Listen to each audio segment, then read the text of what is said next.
नमस्कार, मैं हूं संजय शर्मा। आप देख रहे हैं 4 PM न्यूज़ नेटवर्क। जब समय खराब चल रहा होता है तो आपका हर दांव उल्टा पड़ रहा होता है। कहा भी जाता है कि जब ग्रह नक्षत्र ठीक नहीं हो, समय ठीक नहीं हो तो ऊंट पर बैठे आदमी को भी कुत्ता काट लेता है। और एक और कहावत है, बड़ी प्रचलित कहावत है और सही मायनों में देखें तो हकीकत से जुड़ी हुई कहावत है। कहावत है कि कुछ समय के लिए कुछ लोगों को मूर्ख बनाया जा सकता है। कुछ समय के लिए कुछ लोगों को मूर्ख बनाया जा सकता है। ज़्यादा समय के लिए ज़्यादा लोगों को मूर्ख बनाया जा सकता है, पर हर समय हर किसी को मूर्ख नहीं बनाया जा सकता। कहने का मतलब ये है कि आप 2014 में कह सकते हैं कि हर एक के खाते में 15 लाख रुपए आ जाएँगे। आप 2014 में कह सकते हैं कि 2022 तक सबको छत मिल जाएगी। और आप 2014 में कह सकते हैं कि हर साल 2 करोड़ लोगों को नौकरी मिल जाएगी। लेकिन आप 2024 में कह रहे हो कि यह सारा प्लान 2047 तक का है। हमारा सपना 2047 तक का है। अब साहेब की लंबी उम्र हो लेकिन इतनी लंबी भी किसी की नहीं होती। 2047 का सपना, फिर लोग पूछ रहे हैं कि 2014 का तो पूरा नहीं हुआ। ये बात 2047 तक कैसे पहुंच गई?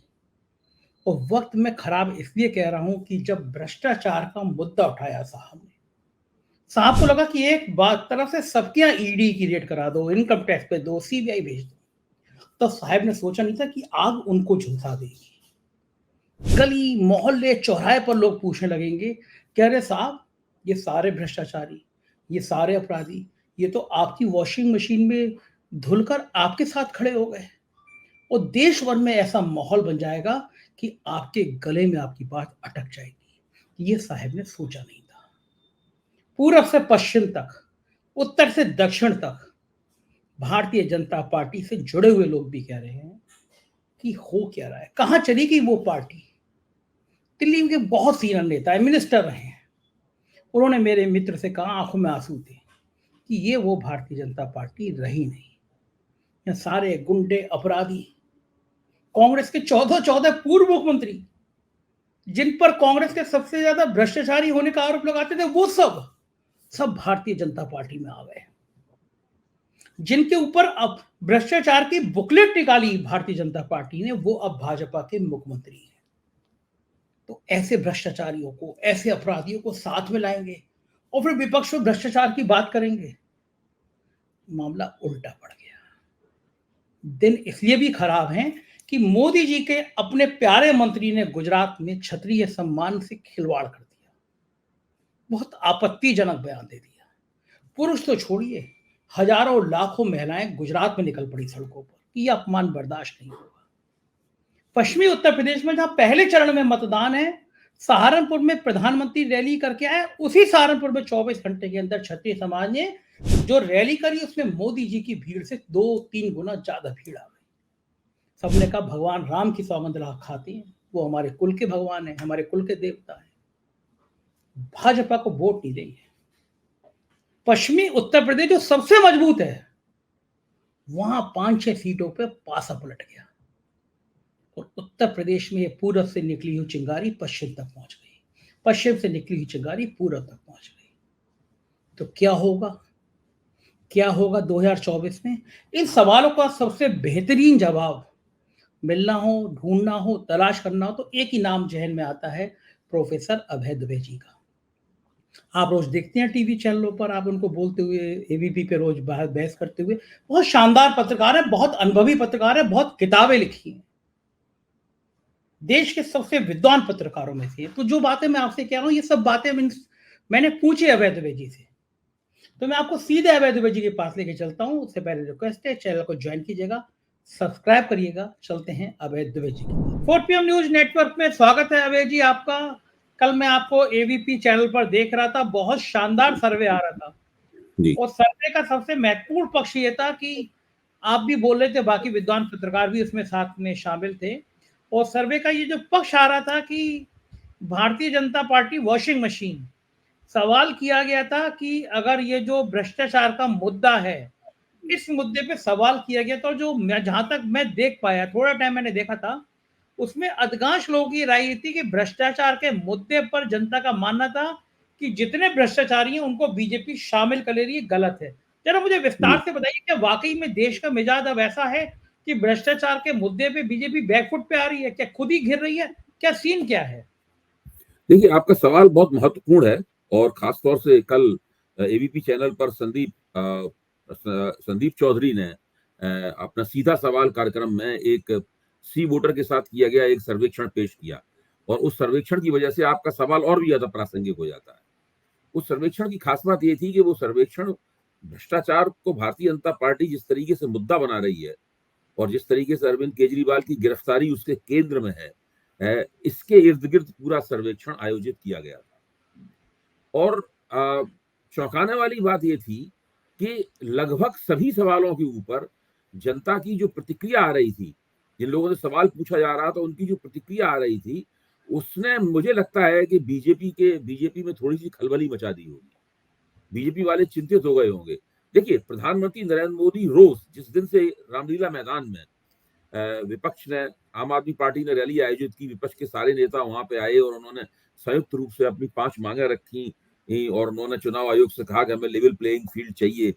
उस दिन से ही नरेंद्र मोदी लगातार जोर देकर बुलंद आवाज में ये कह रहे हैं कि ये चुनाव भ्रष्टाचार के मुद्दे पर होगा। मैं किसी से डरने वाला नहीं हूं, एजेंसियों की कार्रवाई जारी रहेगी और सत्ता में आने के बाद पहले 100 दिन जो होंगे उसमें इस मुद्दे पर और भी ज्यादा तेजी के साथ कार्रवाई की जाएगी और भी ज्यादा आक्रामक तरीके से कार्रवाई की जाएगी। यानी केवल अभी ही नहीं, बल्कि अगर वो चुनाव जीत गए, उस सत्ता में आए, तो पहले 100 दिन भी भ्रष्टाचार के खिलाफ कार्रवाई को समर्पित होंगे, ये नरेंद्र मोदी कह रहे हैं। इससे हम लोग अंदाजा लगा सकते हैं कि अभी ये मुद्दा कितना महत्वपूर्ण हो गया है। अब तो राम मंदिर इसके केंद्र में है, नरेंद्र मोदी अपनी सरकार की उपलब्धियों को उसके केंद्र में ला रहे हैं। कुछ नहीं, वो केवल और केवल भ्रष्टाचार के सवाल पर बात कर रहे हैं। बाकी मुद्दों की भी चर्चा होती रहती है, लेकिन उसके केंद्र में भ्रष्टाचार का प्रश्न है। इसलिए ये सर्वे आयोजित किया गया था कि जनता से पूछा जाए कि जनता क्या समझती है। इसमें खास बात यह, पहला सवाल जब ये पूछा गया कि भ्रष्टाचार का सामना कर रहे लोगों के लिए बीजेपी वॉशिंग मशीन वाले विपक्ष के आरोपों से आप सहमत हैं या नहीं, तो 32% लोगों ने कहा कि हम कुछ हद तक सहमत हैं। 25% लोगों ने कहा कि वो पूरी तरीके से सहमत है। इस तरीके से 57% लोग ये बोले, अगर इन दोनों को जोड़ दिया जाए तो 57% लोग बोले कि वो भारतीय जनता पार्टी भ्रष्टाचारियों के लिए, जो दल बदल करके आए हैं, उनके लिए वॉशिंग मशीन का काम कर रही है। जो मोदी वॉशिंग पाउडर की चर्चा होती है ना, वो इसमें निकल कर आ गया। केवल 26% लोगों ने कहा कि ये विपक्ष का प्रचार है। अब आप इससे अंदाजा लगाइए। अब इन 26% लोगों पर अगर आप ध्यान दें तो एक दूसरी तस्वीर निकल के आती है। पिछले लोकसभा चुनाव में भारतीय जनता पार्टी को 37.8% वोट मिले थे।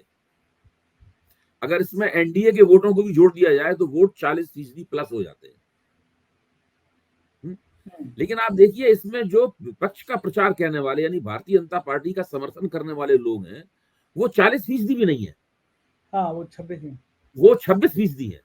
इसका मतलब ये है कि इसमें उस दायरे के भी वोटर शामिल हैं जो ये कह रहे हैं कि भारतीय जनता पार्टी जो है वो वॉशिंग मशीन का काम कर रही है भ्रष्टाचारियों के लिए। ये बहुत महत्वपूर्ण बात है इसके अंदर। फिर एक दूसरा सवाल पूछा गया कि जब भ्रष्टाचार के आरोप झेल रहे लोग बीजेपी में आ जाते हैं तो उनके साथ क्या होता है। जरा ध्यान से सुनिए, जब भ्रष्टाचार के आरोप झेल रहे लोग बीजेपी में आ जाते हैं तो उनके साथ क्या होता है। तो 12%, केवल 12% लोगों ने कहा कि एजेंसियां पहले की तरह ही काम करती रहती है, सिर्फ 12%। लेकिन 33% लोगों ने कहा कि एजेंसी जांच की रफ्तार धीमी कर देती है और 39% लोगों ने कहा कि एजेंसी केस बंद कर देती है। यानी 72% लोग क्या कह रहे हैं, इन दोनों को मिला दीजिए तो 72% लोग कह रहे हैं कि एजेंसियां या तो जांच की रफ्तार धीमी कर देती हैं या केस को पूरी तरीके से बंद कर देती। अब आप इन दोनों सवालों को देखिए। यहां जो भारतीय जनता पार्टी का जनाधार जो है, अगर उसको 40% प्लस माने, तो यहां केवल 12% लोग ये कह रहे हैं। यानी केवल भाजपा के खिलाफ वोट देने वाले और उनके प्रति आलोचनात्मक रवैया रखने वाले लोग ही नहीं इस बात को रेखांकित कर रहे हैं। भाजपा के अंदर के लोग जो हैं, भाजपा के समर्थक लोग जो हैं, उन लोगों में भी इस सवाल को लेकर काफी बेचैनी है और वो सरकार के कामों को वो ठीक ठीक नहीं मान रहे हैं। अब एक तीसरा सवाल मैं आपके सामने रखूंगा, कांग्रेस के बैंक खातों को फ्रीज करने के इनकम टैक्स के एक्शन को आप कैसे देखते हैं? कांग्रेस के बैंक खाते फ्रीज करने के इनकम टैक्स के एक्शन को आप कैसे देखते हैं? तो 30% लोगों ने कहा कि जो हो रहा है वो कानून के मुताबिक हो रहा है।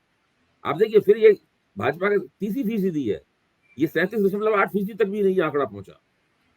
लेकिन 26% लोग कहते हैं कि ये कानून सम्मत हो सकता है, लेकिन गलत समय पे किया जा रहा है। कानून सम्मत हो सकता है, लेकिन गलत समय पर किया जा रहा है। सही बात है। बीजेपी का वोट बैंक तो 37% है, और जी जी 37% से काफी कम लोग अगर कह रहे हैं कि ये गलत है, तो एक बड़ा मैसेज है। जी। मतलब कि भारतीय जनता पार्टी और अपने 32% लोग ये कह रहे हैं कि ये विपक्ष को, कांग्रेस को चुनावी नुकसान पहुंचाने के लिए किया गया काम है। अब आप समझ लीजिए कि 32% ये और 26% ये, आप इन दोनों को जोड़ दीजिए तो ये 58% लोग कह रहे हैं कि ये विपक्ष के ऊपर एक तरह का अत्याचार है और उसको लेवल प्लेइंग फील्ड देने से इनकार करना है। तो अभी मैंने केवल इस सर्वे के 3 ही सवाल आपके सामने रखे हैं, ताकि ये स्पष्ट हो सके कि जनता क्या सोच रही है और जनता किधर जा रही है, किधर सोच जा रहा है। अभी तो शुरुआत है केवल, अभी बिल्कुल ठीक चुनाव बात की है। शुरुआत है। अभी तो अबे जी, वोट 19 तारीख को पड़ेंगे। बिल्कुल सही पहला बात है। वोट जो माहौल है वो 19 तारीख को पड़ेगा। अभी 7 चरण होने बाकी हैं। 1 जून तक वोट पड़ते रहेंगे। 1 जून पे सातवां चरण होगा। तो आप इससे अंदाजा लगाइए कि ये 3 अभी और भी सवाल है, हम लोग आगे चर्चा करेंगे तो वो भी साफ होगा कि स्थिति दरअसल हो क्या रही है भ्रष्टाचार वाले मुद्दे की। असल में अभय जी, महाराष्ट्र में प्रधानमंत्री खड़े होते हैं, सीना ठोकते हैं कि ये मोदी की गारंटी है, कोई भी भ्रष्टाचारी बाहर नहीं बचेगा, सबको जेल भेज दूंगा, ये मोदी की गारंटी है।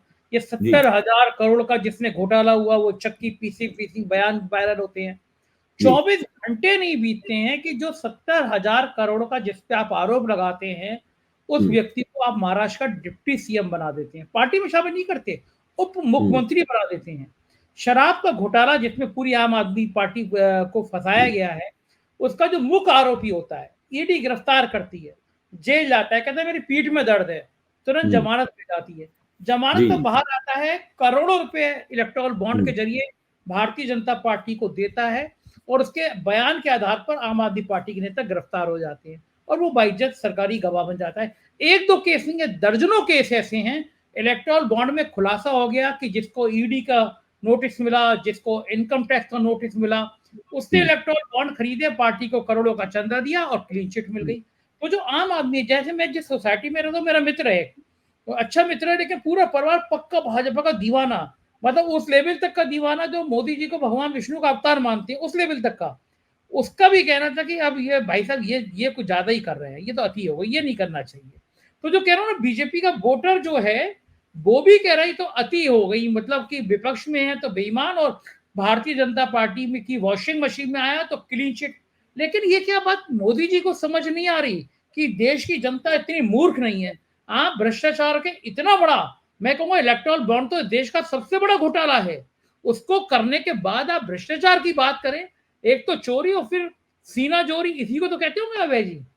देखिए, मोदी जी की क्या समझ में आ रहा है तो धीरे धीरे अभी हम लोगों को और पता चलेगा, लेकिन जनता क्या सोच रही है इसी चीज के बारे में जो आपने अंत में कहा, उसके ऊपर मैं आपको बताता हूं।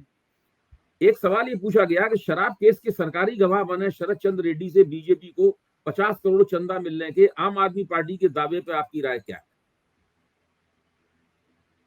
तो 35% लोगों ने कहा कि घोटाले से ध्यान बटाने के लिए आम आदमी पार्टी ये दावा कर रही है।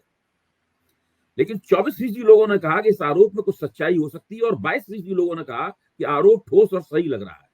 यानी 46% लोग ये मानते हैं, 35 के मुकाबले 46% लोग ये मानते हैं कि ये इस आरोप में दम है। अब आप और आ जाइए इसमें थोड़ा, मैं चाहूंगा कि थोड़ा सा और इसमें थोड़ा गहराई में हम लोग जाएं। अरविंद केजरीवाल को गिरफ्तार करके जेल में डाल दिया है। आज ही दिल्ली हाई कोर्ट ने एक और याचिका खारिज की है कि उनको इस्तीफा देने के लिए कहा जाए। तीसरी लगातार याचिका है दिल्ली हाई कोर्ट ने पिछले 3-4 दिन में खारिज की है। अरविंद केजरीवाल जेल से जो है वो सरकार चला रहे हैं। तो उनसे जब सवाल पूछा गया कि केजरीवाल की गिरफ्तारी के बाद आम आदमी पार्टी की सरकार किस तरह चल रही है, इसके बारे में बताइए, तो 47% लोगों ने कहा कि जेल से कामकाज की इजाजत मिलनी चाहिए। 47% लोगों ने कहा कि जेल से कामकाज की इजाजत मिलनी चाहिए। नए सीएम का नाम बताए आम आदमी पार्टी, 22% लोगों ने कहा, और राष्ट्रपति शासन लागू हो 23% लोगों ने कहा। यानी भारतीय जनता पार्टी के पक्ष में इसके जवाब में भी केवल 23% लोग सामने आते हैं। जो 22% लोग हैं नए सीएम का नाम बताए, वो भी आम आदमी पार्टी की ही सरकार चाहते हैं। फिर एक बहुत ही दो महत्वपूर्ण सवाल और है जो मैं आपके सामने रखूंगा। जेल से बाहर आने के बाद केजरीवाल के राजनीतिक भविष्य को आप कैसे देखते हैं? तो 21% लोगों ने कहा है कि जेल से आने के बाद वो एक कमजोर नेता के रूप में सामने आएंगे, लेकिन 21% लोगों ने कहा कि राजनीतिक कद उनका बरकरार रहेगा, और 39% लोगों ने कहा कि वो पहले से भी ज्यादा मजबूत हो जाएंगे। बाप रे। यानी 60% लोग ये कह रहे हैं अरविंद केजरीवाल पहले से भी ज्यादा मजबूत हो जाएंगे और राजनीतिक कद उनका बरकरार बरकरार रहेगा। अब एक और सवाल, क्या आम आदमी पार्टी बाकी पार्टियों से हटकर है? एक सवाल लोगों से पूछा गया। तो 40% लोगों ने कहा कि बिल्कुल अलग है, आम आदमी पार्टी दूसरी पार्टियों से बिल्कुल हटकर है। 16% लोगों ने कहा कि थोड़ा अलग है, और 28% लोगों ने कहा कि ये भी दूसरी पार्टियों की तरह है। लेकिन यहां भी आप देखते हैं 56% लोग आम आदमी पार्टी का किरदार दूसरी पार्टियों से भिन्न है, उसको मानते हैं। अब आप देखिए कितनी बड़ी मुहिम लंबे अरसे से Bharatiya Janata party enforcement directorate और पीएमएलए कानून के जरिए आम आदमी पार्टी के खिलाफ चला रही है। सत्येंद्र जैन जेल में है, मनीष सिसोदिया जेल में है, संजय सिंह जेल में थे, अभी अभी वो हफ्ते भर पहले ही बाहर निकल के आए हैं, और अरविंद केजरीवाल भी जेल में है। दुर्गेश पाठक को आज सम्मन मिला है कि वो गोवा चुनाव के इंचार्ज थे। चर्चा हो रही है कि आतिशी को भी सम्मन मिल जाएगा, गोवा में भी सम्मन दिए हैं ईडी ने। यानी पूरी ताकत से सरकार इस पार्टी के पीछे पड़ी हुई है, और भाजपा के प्रवक्तागण टीवी पे अक्सर कहते फिरते हैं कि ये पार्टी रही होगी कभी वैसी, लेकिन अब तो जनता ने भी मान लिया है कि ये बेईमान है। अब आप इन तीनों सवालों को देखिए, ज्यादातर लोग ये मान रहे हैं कि जेल से सरकार चला रहे हैं, बिल्कुल ठीक बात है। अरविंद केजरीवाल 60% लोग कह रहे हैं कि वो और जेल से निकलेंगे तो और भी ज्यादा शक्तिशाली और प्रभावशाली नेता हो जाएंगे। 56% लोग कह रहे हैं कि आम आदमी पार्टी दूसरी पार्टियों से अलग हटके है। यानी भाजपा के इतने प्रचार और इतनी कार्रवाइयों के बावजूद न तो जनता के बीच में आम आदमी पार्टी की साख पर कोई बट्टा लगा है, न अरविंद केजरीवाल की साख के ऊपर कोई बट्टा लगा है, न ही अरविंद केजरीवाल की जो मौजूदा रणनीति है जेल से सरकार चलाने की, इस रणनीति के लोग बहुमत इस रणनीति के पक्ष में है। ये चीज भी बताती है, पिछले 3 सवालों के साथ साथ में ये चीज भी बताती है कि जो भ्रष्टाचार वाला मुद्दा है उसका पानी किधर मर रहा है। ये बिल्कुल ठीक बात है, ये चीजें बताती है, लेकिन मेरा बड़ा सवाल ये है कि एक टीम होती है जो प्रधानमंत्री को जानकारी देती है, उनकी सोशल मीडिया की टीम है, उनकी इंटेलिजेंस की टीम है, आईबी उनके लिए काम करती है। क्या ये सब मिलके प्रधानमंत्री को नहीं बताते कि ये भ्रष्टाचार का मुद्दा बैकफायर कर रहा है? ये लोग नहीं बताते कि जनता ये मान रही है कि सबसे बड़ा भ्रष्टाचार तो आपकी सरकार कर रही है, आप इलेक्टोरल बॉन्ड खरीद रहे हैं, आप बेईमानों से पैसे ले रहे हैं, आप भ्रष्टाचारियों को, किडनैपर को, जो जो क्रिमिनल मुकदमे वाले भी हैं उनको भी पार्टी में शामिल कर रहे हैं। गुजरात में तो पोस्टर लग रहे हैं, गुजरात में ये कहा जा रहा है भाई कम से कम 33% पद तो बीजेपी के लिए छोड़ दो। 14 पूर्व मुख्यमंत्री कांग्रेस के आपने बीजेपी में ले लिए। जितने कांग्रेस के भ्रष्टाचार के आरोप लगाते थे सारे नेता भाजपा में आ गए, भाजपा का तो मूल स्वरूप ही बदल गया। तो क्या प्रधानमंत्री को उनकी टीम नहीं बता रही कि आप कर क्या रहे हो? आपका तो कबाड़ा कर दोगे इस हालत से। देखिए इसमें एक बात छूट जाती है, वो ये है कि न केवल भ्रष्टाचारियों को कांग्रेस के अंदर लिया गया है, बल्कि उन्हें सत्ता में बहुत बड़े पैमाने पर हिस्सेदारी दी गई है। इस बात को ठोस रूप से कहा जाना चाहिए। उनमें से कई लोग मुख्यमंत्री हैं, उनमें से कुछ लोग केंद्र में मंत्री हैं, उसमें सबको कोई राज्यसभा को भेजा गया है, किसी को अभी लोकसभा के टिकट दिए गए हैं। तो भाजपा में इन लोगों को, जिनको भाजपा खुद ही पहले भ्रष्ट कहती थी, उनके खिलाफ चार्जशीट दाखिल करती थी, उनके खिलाफ श्वेत पत्र करती थी, गाड़ी में भर भर के दस्तावेज ले जाती थी उनके खिलाफ, वो सारे के सारे लोग भारतीय जनता पार्टी में इस वक्त सत्ता का सुख भोग रहे हैं। इस बात की कोई गारंटी नहीं है कि जो भाजपा से बाहर जो किया करते थे वो भाजपा के अंदर नहीं कर रहे होंगे, इस बात की कोई गारंटी नहीं है, पहली बात। अब आइए इसमें दूसरी बात कि क्या नरेंद्र मोदी को इस बात का एहसास नहीं है? देखिए, जब जो तानाशाही प्रकृति का व्यक्ति होता है, जब वो चाटुकारों से घिर जाता है, ऐसे लोगों से घिर जाता है जो कहते हैं कि आप दुनिया के सबसे खूबसूरत आदमी यही है, तो उसे कुछ भी ऐसा नहीं दिखाई पड़ता। उसको लोग वही बात बताते हैं जो वो सुनना चाहता है। कल साक्षी महाराज ने कहा, आपने सुना ही होगा उनका बयान, कि नरेंद्र मोदी तो ईश्वर के अवतार हैं। अच्छा, फिर चंपत राय जी कह चुके हैं वो विष्णु भगवान के अवतार हैं। तो आप समझ लीजिए कि जिस व्यक्ति को अवतारी पुरुष बताया जा रहा हो और वो स्वयं भी अपनी सारी गतिविधियां इसी तरह से नियोजित करता है ताकि अवतारी पुरुष की छवि जनता के अंदर प्रोजेक्ट हो। वो हवा में, वो आसमान में जाता है, वो समुद्र के नीचे जाता है, वो पर्वतों पर तपस्या करते हुए तस्वीर खिंचाता है। कहीं वो गेरुआ वस्त्र पहने तपस्या कर रहा है गुफा के अंदर, कहीं वो सफेद वस्त्र पहने बर्फ के बीच में तपस्या कर रहा है, कहीं वो विमान में हवा में उड़ रहा है, कहीं वो गोताखोरों के साथ समुद्र, वो यानी थलचर, नभचर और क्या क्या क्या क्या कह सकते हैं, मतलब जलचर, तीनों ही स्थितियों में अपने आप को व्याप्त दिखा रहा है लोगों को। तो अब जो व्यक्ति इस तरह का प्रयोजन अपने इर्द गिर्द बना रहा हो, अपनी अवतारी छवि दिखाना चाहता हो और उसके चाटुकार उसको अवतार अवतार बता भी रहे हो, ऐसी स्थिति में असलियत से तो उसका नाता थोड़ा कम ही होगा। तो नरेंद्र मोदी एक खास तरह की स्थिति में है। वो बिल्कुल, उनको लग रहा है कि अब उनको कोई तीसरी बार प्रधानमंत्री बनने से कोई रोक नहीं सकता और सीटें उनकी पहले जितनी ही आएंगी। और उनको लग रहा है कि भ्रष्टाचार का मुद्दा उठाकर उन्होंने एक एक पंथ दो काज उन्होंने कर लिए, एक तीर से दो निशाने कर रहे। चुनाव तो वो जीतेंगे ही और साथ साथ इसी जीत के साथ साथ में विपक्ष के ताबूत में वो आखिरी कील ठोक देंगे। ये वो मान रहे हैं कि सारे विपक्ष को भ्रष्ट बता के। अब है क्या, कल जिन साथियों के साथ में, जिन पुराने मित्रों के साथ में बहस कर रहा था, उनमें से एक का बिल्कुल स्पष्ट रूप से मानना था, और आप उन्हें जानते हैं, उनका स्पष्ट रूप से मानना था कि कुछ भी आप आंकड़ा देते रहिए, कुछ भी करते रहिए, जनता एक ही व्यक्ति पे यकीन करती है, एक ही व्यक्ति जनता की निगाह में विश्वसनीय है, उसका नाम है नरेंद्र मोदी। नरेंद्र मोदी ही मुद्दा है। सब वो जो कह रहे हैं वही जनता सही मानेगी, कितने भी भ्रष्ट लोग आ जाए। दूसरे साथी ने कहा कि जनता, ये आप जो बात कह रहे हैं ये बीजेपी के लिए ठीक है, लेकिन सरकार के लिए ठीक नहीं है, मोदी के लिए ठीक नहीं है। यानी जनता मोदी सरकार और बीजेपी को अलग अलग करके देख रही है। मतलब इस तरह के तर्क दिए जाते हैं जो पहली नजर में ही लगता है कि ये किस प्रकार के तर्क हैं, इनको समझा जा सकता है। तो इस तरीके से इन चीजों का बचाव हो रहा है। एक तो अवतारी पुरुष बताया जा रहा है, दूसरा ये बताया जा रहा है कि वो भारतीय जनता पार्टी से भी ऊपर है। लोग, भारतीय जनता पार्टी कुछ भी करती रहे। तो हमारे मित्र विनोद अग्रहोत्री ने एक बड़ा दिलचस्प जवाब दिया इन बातों का। उन्होंने ये कहा कि एक और सर्वे कराइए और उस सर्वे में पूछिए लोगों से कि भारतीय जनता पार्टी जो निर्णय लेती है, जो कदम उठाती है, उसके पीछे मोदी जी की सहमति होती है कि नहीं होती है। मोदी जी से पूछ के उठाती है या मोदी जी की असहमति के बावजूद उठाती है। क्या उसने भ्रष्टाचारियों को मोदी जी की असहमति थी तब लिया था उन्होंने? इसको पूछ के देखिए क्या क्या जवाब आता है। लगभग 100% लोग कहेंगे भाई भाजपा जो भी करती है वो मोदी जी उससे सहमत होते हैं, मोदी जी के कहने पे किया जाता है। तो इस तरीके से इन बातों का बचाव किया जा रहा है। लेकिन आम पब्लिक किस तरह सोच रही है, आपने देखा इन 6 सवालों के बारे में। दूसरी सबसे बड़ी खास बात वही है कि इसमें भाजपा के पक्ष में जितना प्रतिशत आता है, वो भाजपा का 2019 के जनाधार से भी काफ़ी कम है। बिल्कुल ठीक बात है। और ये तस्वीर इससे साफ हो जाती है कि वो इतने अति उत्साही हैं या इतने ओवर कॉन्फिडेंस हैं कि बड़े खुश होते हैं जब जेपी नड्डा उन्हें देवताओं का देवता कहते हैं। जमीन घोटाले में जिनका नाम आया वो चंपत राय उन्हें भगवान विष्णु का अवतार कहते हैं, तो वो अपने आप को उस अवतार की श्रेणी में मानते हैं। ये बात तो मैं मान लूंगा आपकी। एक बड़ा मुद्दा आज सुप्रीम कोर्ट में हुआ कि एक यूट्यूबर की जमानत की बात करते हुए सुप्रीम कोर्ट ने बड़ी महत्वपूर्ण टिप्पणी करी।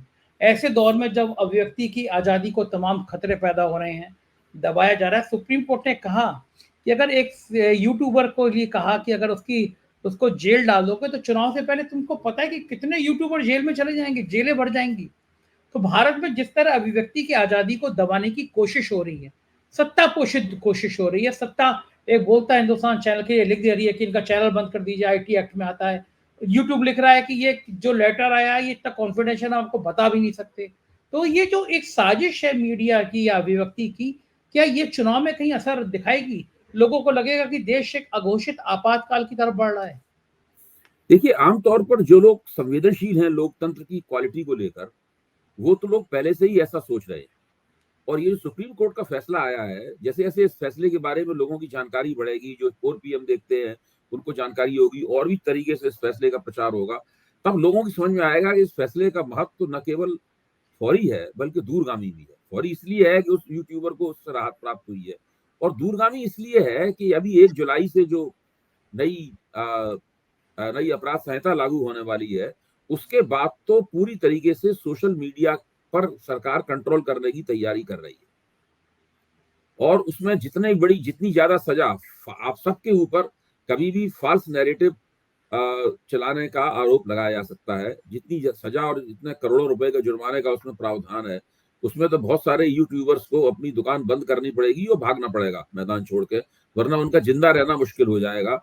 और जो सोशल मीडिया अभी जो सरकारी मीडिया है, जिसको गोदी मीडिया भी कहा जाता है, उसके समांतर चल के जनता के सामने सरकार की आलोचना करते हुए सच्चाई रख रहा है, वो धीरे धीरे कर वो पूरा स्तंभ जो है वो कमजोर हो जाएगा। तो सुप्रीम कोर्ट का ये फैसला दरअसल उस लड़ाई के लिए हम लोगों के हाथ में एक औजार देता है, जो अभी हमें तुरंत लड़नी है। देखिए, अभी चुनाव चल रहा है, चुनाव का नतीजा जैसे ही आया और अगर मोदी जी की सरकार बन गई तो फिर तुरंत इस लड़ाई में उतरना पड़ेगा सभी को, वरना कोई इससे बच नहीं पाएगा। 1 जुलाई बिल्कुल दूर नहीं है, 10 जून तक सारी सरकार बन जाएगी और 20 दिन बाद 1 जुलाई को ये नई अपराध संहिता जो है, नया जो सीआरपीसी का कोड है, ये लागू हो जाएगा। आपको लग रहा है कि सरकार बनती हुई नजर आ रही है आपको? नहीं, मैं ये नहीं कह रहा हूं, मैं ये कह रहा हूं कि ये संसद ने ये पास कर दिया है, इसकी पूरी तैयारी इस सरकार ने कर ली है। बुकलेट छपवा के पुलिस वालों में और दूसरे जो सरकार के कानूनी विभाग वाले हैं और जितनी पुलिस फोर्स है सब में बांट दी गई है। अब बड़े बड़े अफसरों को इसकी ट्रेनिंग दी जा रही है, यानी पूरी इसकी पृष्ठभूमि तैयार कर दी गई है ताकि 1 जुलाई से इसको बाकायदा लागू कर दिया जाए। नई अगर मोदी जी की सरकार नहीं बनती है और विपक्ष की सरकार आती है तो उसको भी बड़ी तेजी के साथ कदम उठाने पड़ेंगे, क्योंकि वो तो स्वतः लागू हो जाएगा 1 जुलाई से। उसको रोकना पड़ेगा, उसके लिए संसद का अधिवेशन बढ़ाना पड़ेगा। ऐसे अपने आप नहीं वो रुकेगा। ऐसा नहीं है कि मोदी जी हार जाएंगे तो वो अपने आप रुक जाएगा। अगर सचेत होकर इसको रोका नहीं गया तो वो अपने आप लागू हो जाएगी। ठीक बात है। एक और बड़ी परेशानी भारतीय जनता पार्टी के सामने आ रही है, वो गुजरात से लेकर पश्चिमी उत्तर प्रदेश तक है। गुजरात के एक केंद्रीय मंत्री जो मोदी जी के बड़े करीबी हैं, उन्होंने कहा, एक दलित सम्मेलन में कहा कि आप लोग तो अच्छे हैं, आपने कभी अपने आप को चेंज नहीं किया, लेकिन अंग्रेजों के ज़माने में कई राजा महाराजा उनसे बहू बेटी का रिश्ता कर लिया करते थे। मैंने जितना इतिहास पढ़ा है उसमें किसी भी राजा ने अंग्रेज से कहीं शादी वादी नहीं करी। मुगल काल की बात को वो अंग्रेज से जोड़ गए। बीजेपी के नेता कहीं से बात कहीं जोड़ सकते हैं, लेकिन गुजरात में इतना जबरदस्त रिएक्शन हुआ, हमने शो भी किया वहाँ मयूर जानी के साथ। गुजरात में जिले जिले में छतरियों के बड़े प्रदर्शन हो रहे हैं, हजारों लाखों की भीड़ जोड़ी, महिलाएं आ गई हैं कि आपने एक समाज का अपमान किया है। वो आग राजस्थान तक फैल गई, वहां प्रदर्शन हो रहे हैं। और पश्चिमी उत्तर प्रदेश में कल एक बहुत बड़ा फंक्शन हुआ छतरियों का था। नारे लगे, जिस नारे की हम आज से 1 महीने पहले चर्चा करते थे आपसे, वो नारे लगे, योगी तुझसे बैर नहीं, मोदी तेरी खैर नहीं, यानी जो वसुंधरा राजे के लिए नारा लगता था वो यहाँ आ गया। दूसरा, उत्तर प्रदेश, पश्चिमी उत्तर प्रदेश में ये कहा गया कि अगर मोदी जी 300 पार आ गए तो योगी जी गए। तीसरा मुद्दा था कि पश्चिमी उत्तर प्रदेश में हमेशा 4-5 ठाकुरों को टिकट दी थी बीजेपी। इस बार वीके सिंह जो 8 लाख से ज्यादा वोटों से जीते, उनका भी टिकट काट दिया गया, एक भी ठाकुर को नहीं दिया गया।